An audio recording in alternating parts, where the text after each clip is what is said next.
Welcome back to the channel, everyone. I want to show you one last time what this cycle looks like before I start drilling into it and working on the LEDs into it. Yes, I did pull this fork off earlier and I didn't show you. I'll show you that in just a moment. The wheel is attached to the fork and it's pretty much the only piece that you can remove. Now, I've placed a few short clips in the shorts videos in YouTube. They didn't get a lot of hits, so I just removed them. It just tells me that people don't have that interest.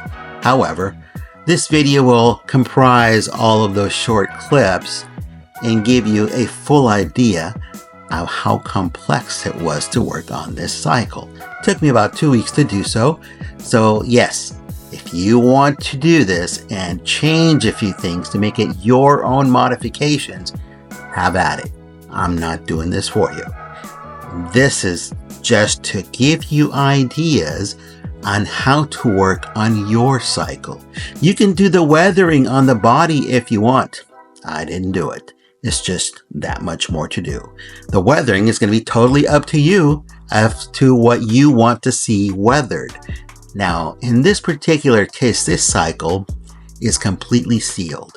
And if you look at the inside, you're going to see some very large pegs. There's one of them right there. That peg is not only inserted into its opposite, but it's glued down. So you're not going to be able to pry this open no matter how hard you try. You're going to break parts of it. This is that micro switch, that teeny tiny switch that I mentioned. It's best to input this from the outside in and then glue it down. And I glued it down using the following glue. They call it special glue, and believe me, it is special because it's made for plastic. It's very, very thin. I got this off of Amazon, and you can actually see the glue meld plastic onto plastic. It is not like super glue that just goes on the surface and it bonds the two surfaces together. This goes beyond that surface and melts that plastic. They melt it together. Now, this is the front wheel that I've already attached here just to see how I'm going to do the wiring on these headlamps. And there's only 3 screws, one in the center, at the right and the left, and they hold down those handlebars. Once you remove that crossbar in the center, you can remove those handlebars. And then with a slight bit of force, just pull on the fork with the wheel and it will come off. Then you'll have full access to the front end of the cycle. And of course, you'll have access to the fork with the wheel. Now, originally I was going to custom make and design headlamps for this. Upon pulling this off and looking at it closer, and this is the second time I've done this, I noticed that the headlamps were already there. So it really saved me a lot of work. Let me show you what I'm talking about. So with a little force, you pull the wheel off with the fork already attached to it. And there are no wires right now, at least not yet. And if you take a close look at the front end of those forks, let me focus the camera, there you go. There is some molds or moldings showing you headlamps. They're already there. All I gotta do is drill them out and add the LEDs. And this is such a time saver because I don't have to custom make anything else except drill these out and make some actual bulbs. I was going to buy some bulbs that go in there. Not worth it. It's just easier to make them out of resin. Now, I did the same thing in the back, except I cut off that taillight with this saw. And yes, it's a miter saw, so the teeth are very, very small, very fine. And I was able to very carefully cut off that taillight. I'll show you why in just a moment. These are the LEDs that you can get off of Amazon. 25 to a pack, they're about 10 bucks. These are Pico LEDs. Now you can get the same off of evansdesigns.com, but you're only going to get 3. I got the 25 because I know I was going to blow it on 1 or 2 of these. And I did. I broke one, I pulled a wire, etc.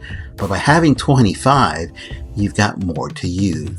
Now, in the back, I did have some orange ones, and these worked out great. You're going to have to take a small Dremel, a ball tip engraving Dremel, and concave that place for it to the LED to sit into. Then with a vise drill, drill at a slight angle inside that piece you carved out for the LED for the wire to go through. Once you feed that through, and as you can tell, the red and blue wire are behind that actual lens, that's what you want. Then you can actually do the following as it is in here, is you can fold that LED around that little block that's in the back and glue it down. You will have to cut a groove into that for the LED wire to sit in and stay flush. And it's really up to you. If it bothers you seeing the colors, then you can paint them, or use epoxy or resin to cover it, or some different form to cover those wires. You can see the wires here, but they're so unobtrusive, it's really hard to tell. You gotta put your face up to it to actually see it. Now, this is the tail light that I cut off. It's in the bright red. I made a mold with this silicone reusable mold, and I used UV resin to create a duplicate.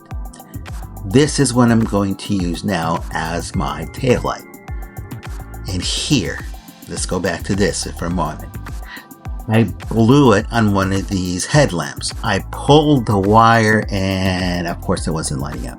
So this is good because now I can show you what I did. I took this vise drill and I drilled a hole all the way through.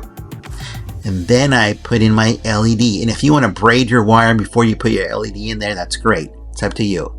You have to bend that tip of the LED itself to cram it in here very gently, and then use UV resin to create that bulb.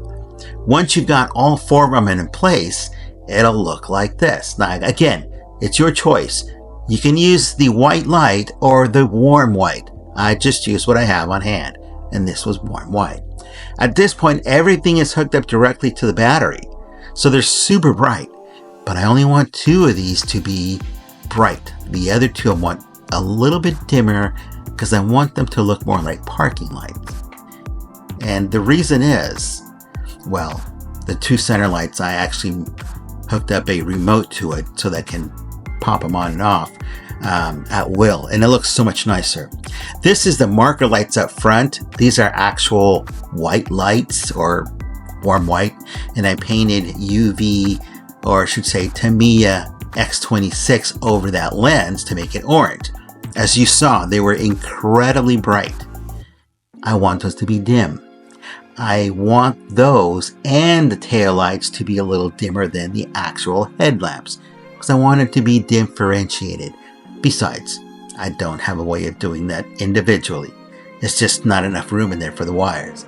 This is the tail lamp now glued in with two LEDs that run through the body, and now I'm using the Tamiya transparent red or translucent red to paint the tail light.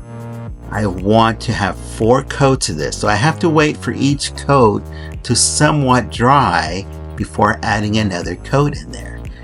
I want it to look even, and I want it to be nice and dense so that it truly looks red. I don't want it to look orange. This is a Tamiya X27. It is a high gloss acrylic enamel. It dries quickly, it dries glossy, and it is translucent. And I love this stuff. It's expensive, but it's worth having because it now looks like this. Now, if you want to have it this bright, that's fine. Just remember that the brighter an LED is, the less life it has. The dimmer it is, the longer life it has. So it's up to you. To me, this looks like he's stepping on the brake. I don't want it to look like that all the time. I want a dimmer look like it is here now. And look, now there's a big difference between that and the headlamps. And this is with that remote that I mentioned earlier. Now, if this is the look you like, then you can certainly do it this way. A resistor is completely optional at this point if you want to have the dimmer lights. If you want the bright lights, that's really up to you. But you have a shorter LED life, which means you'll have to replace them eventually. But I'm guessing you're ready for some pretty pictures. Let's take a look at the final result.